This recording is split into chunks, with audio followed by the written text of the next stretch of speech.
이번에는 재계 이야기 하나 준비해 봤습니다. 시민권도 포기하고 선택한 군대, 그런데 배치받은 곳은 또 해군의 핵심 전력이었습니다.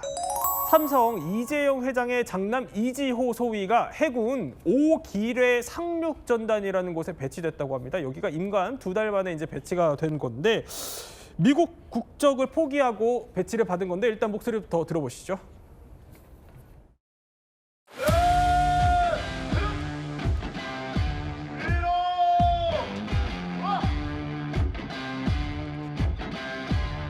한 줄이 쏘입니다. 하나, 둘, 셋. 신고합니다. 사관호생 이지호는 2025년 11월 28일 고로 해군 소위의 임명을 명받습니다. 이에 신고합니다. 필승! 한 말씀 부탁드리겠습니다. 수고했어.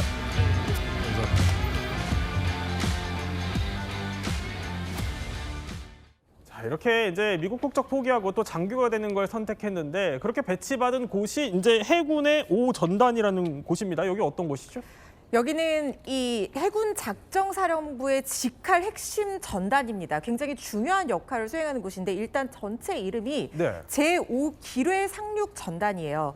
부대 이름처럼 기뢰전 그리고 상륙정 수행을 전문으로 하는 곳인데 기뢰라고 하는 것은 뭐냐면 일종의 해군이 바다에 묻어두는 지뢰입니다. 수중에 묻어뒀다가 적함이 지나가면은 그걸 폭파시키는 그런 역할을 하는 바다의 사냥꾼인데요. 그렇군요. 이 예. 바다의 지뢰인 기뢰를 활용해서 적 함정의 활동을 방해하거나 반대로 또 적이 이런 기뢰를 설치했을 수도 있잖아요. 이걸 제거하면서 아군 함대 항로를 확보하는 작전을 수행하는 곳입니다. 상륙전은 함선이나 항공기에 탑재된 해병대 등 상륙군을 바다에서 육상으로 투입하는 그런 입체 작전을 펼치는 것인데 이 두 가지 핵심 작전을 수행하는 부대인데요. 여기가 특히 외국군, 미군 등 외국군과 연합작전이 많은 곳이거든요. 그러다 보니까 이 영어가 되니까 교신 통역, 정보 번역 이런 역할들을 담당할 네. 예정이라고 합니다. 임관식 때 그 좌우명 소개됐던 거 한번 영상으로 볼까요? 자, 보면은 이지호 소위의 이 좌우명이 떠서 화제였었어요. 고통 없이 인간은 진화하지 못한다. 그러니 즐겨라 이 말이 생각나는데 이 소위가 그러면 그 해상 작전 여기 실제 동원돼서 그러니까 뭐 기뢰전 이런 걸 하게 되는 건가요? 실제로는 그럴 가능성은 현재로서 낮습니다. 왜냐하면 이지호 소위가 지금 임명돼서 배치된 부대에 예. 어느 사무실에 근무를 하고 있냐면 정보작전 참모실이에요. 정보작전 참모실이라 하면 전단 본부가 위치한 곳이고 이곳은 이제 육상 근무를 하는 곳입니다. 다만 이지호 소위가 해상에서 근무할 가능성은 전혀 배제할 수 없습니다. 왜냐하면 이 5전단이라는 곳이 하는 일이 아까 기뢰전도 얘기를 했지만 예. 또 하나 연합훈련을 합니다. 그리고 상륙훈련 지원하는 곳이거든요. 상륙훈련 같은 경우에는 한미 상륙훈련을 같이 하는 경우들이 많고 호주와도 연합훈련을 하는 경우들도 있고 다른 나라들과 네. 연합훈련을 하잖아요. 아. 그랬을 경우에 통역이 반드시 필요합니다. 그러면 전단장이나 아니면 해상의 함장이 작전을 수행하는 과정에서 네. 외국 함정과 교신이 필요할 경우 그런 경우에는 통역장교가 탑승을 할 수 있습니다. 또 하나는 이 5전단이 하는 업무 중에 하나가 뭐냐면 청해부대와 그리고 이 해상에서 해외에 순항을 나가는 경우들이 있습니다. 예. 예를 들면 그 해군 사관학교 학생들 같은 경우에 3학년, 4학년 때 전 세계를 돌면서 해상훈련을 하거든요. 거기에 파견될 가능성도 있고 청해부대에 뭐 통역장교로 파견될 가능성도 있습니다. 이런 림팩 아까 훈련 영상에도 그렇죠. 나왔는데 이런 림팩도 데도 마찬가지. 갈수 그렇습니다. 있겠군요. 그리고 이제 또 하나는 예. 뭐냐면 외국과 예를 들면 다른 나라의 해군과 우리나라 해군 간에 무슨 소통이 일어나거나 이럴 경우에 통역돼야 되고요. 편지나 아니면 문서 같은 경우 이런 경우도 통역이 필요하기 때문에 현재로서는 전담 본부에 근무하면서 필요시에 해상 작전도 참여할 것으로 보여집니다. 또 우리 해군 장교 출신의 최준봉 교수님의 설명 들어봤습니다. 예. 자, 이렇게 믿음직하게 자라나는 아들의 모습을 보면서 궁금한 거는 그 이재용 회장이 그러면 승계 이거를 염두에 두는 걸까요? 글쎄 아직 좀 시기상조죠. 아직 뭐 3년이나 더 복무해야 군을 제대하니까 예. 아직은 조금 이른 얘기인데 근데 우리 사회가 노블리스 오블리주가 있잖아요. 그러니까 많은 책임을 누린 사람에게는 그런 의무를 부여하는데 이런 재벌가에서 사실상 아들이 속지주의를 택하는 미국에서 태어났기 때문에 군에 안 와도 돼요. 그리고 사병으로 오면은 또 이중 국적을 보유해도 돼요. 근데 장교로 오면은 국적을 버려야 돼요. 미국 네. 국적을 버리고 왔잖아요.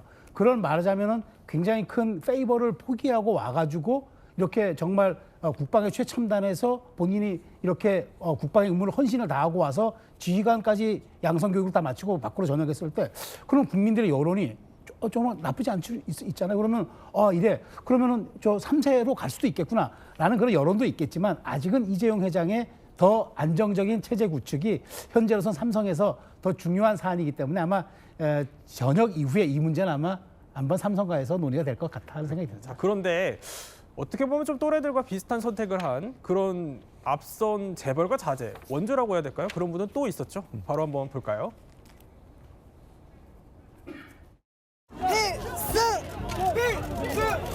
신고합니다. 사과농고생 최민정은 2014년 11월 26일부로 사과농고생에서 소위로 임명을 명받았습니다. 예, 신고합니다. 필승! 백연하죠. 자, 이렇게 최근 재벌과 자제들이 이제 공군, 육군이 아닌 해군을 선택하는 그런 행보를 보이고 있거든요. 같은 해군 장교 출신으로서 보시기에 왜 그렇다고 보십니까? 왜 그러냐면요. 해군은요. 전 세계적으로 모든 것이 통일성을 갖고 있습니다. 가장 먼저 군복입니다. 저 지금 저기 정복인데요. 해군 예. 정복 같은 경우에 계급장 표시가 손목인데 있습니다. 오. 그러니까 마지막 그렇더라고요. 예. 옷의 마지막 부분에 보면 줄로 돼 있거든요. 그게 계급 표시예요. 저기 좀 보시죠. 저기요? 예. 한 줄로 보여요. 소입니다. 저게. 아. 그 위에 가느다란 한 줄이 들어가면 중위가 되고요. 예. 이런 식으로 전 세계가 동일합니다. 그러니까 누가 봐도 이거는 어느 나라에 가도 이 사람이 어떤 계급인지가 판단이 돼요. 근데 육군이나 공군 같은 경우 우리나라와 다른 나라의 계급장이 다 달라요. 그러니까 제복과 뭐 검정색, 하얀색, 하복은 하얀색이고 동복은 검정색인데 이런 식으로 모든 게 통일돼 있고요. 또 하나는 이제 외국 같은 경우에 특히 영국과 미국을 예로 들면 군대에서 가장 중요한 업무를 하는 것이 해군입니다. 미군 같은 경우에도 작전을 하면 항공모함이 주류가 됩니다. 항공모함에서 헬기도 띄우고요. 항공모함에서 비행기도 띄우죠. 뭐 여러분 아시는 영화일 수 있는데 탑건이라는 영화를 보면 네. 그 주인공이 이제 비행기를 타고 날아가서 이제 작전을 수행하잖아요. 그 탑건에 나오는 조종사가 공군이 아니고 해군입니다. 요 장면인데요. 예. 왜냐하면 항공모함에서 출항하는 모든 비행기는 다 해군 소속이에요. 그러니까 저 큰 항공모함 자체가 하나의 부대가 되고 저 부대가 작전의 중심이 되기 때문에 특히 영국 같은 예. 경우에도 선면이 전부 다 바다로 돼 있잖아요. 그러니까 대영 제국을 만들 때 해군이 주축이 됐었어요. 그래서 전 세계적으로 해군에 대한 인지도나 아니면 규모가 우리나라와 다르게 크기 때문에 그런 부분들이 아마 이 재벌 자제들이 해군을 찾는 이유가 아니겠나 이런 생각이 듭니다. 자, 이렇게 아들 소식도 전해지면서 상당히 이제 기쁠 것 같아요, 이재용 회장이. 근데 실적도 상당히 좋고요. 근데 올해 이제 행보 중에 이 회장의 행보 중에 눈여겨봐야 될 게 등기이사 복귀 여부. 여기 상당히 관심이 쏠려요. 그렇죠. 현재 지금 4대 그룹 총수 중에서 유일한 비등기 이사예요. 물론 이제 등기와 비등기 차이는 큽니다. 실질적인 지배력을 행사해도 굳이 그 등기로만 임용이 되면은 그래요? 실제로 경영에 참여하고 결정권 내리는데 아무런 제약이 없는 거예요. 근데 지금 보면은 최근 그 이재용 회장이 너무 호재가 많아요. 작년에 반도체 4분기 실적 20조 났죠. 위기 했는데 반도체 작년에 완벽하게 돌파했죠. 그다음에 어머니 홍라희 관장이 삼성물산 주식 1%를 줬는데 이게 1%가 수치로 환산되는 게 중요한 게 아니라 사실상 이게 지주회사고 상징적 회사이기 때문에 일종의 말하자면은 권위를 넘겨준 거나 다름이 없어요. 그리고 수치적으로도 네. 지금 SK라든가 LG보다도 20%에 가까운 주식을 지분을 보유했기 때문에 이재용 회장 입장에서는 이번이 적기라고 좀 판단하는 것 같아요. 그래서 3월 주총에서 조심스럽게 이제 등기임원 얘기 나오는데 그렇게 되기 위해서는 2월 달에 이사회를 열어서 사전에 모든 정지 작업을 해놓고 네. 3월에 이제 주주총회에서 이제 그걸 인준을 받아야겠죠.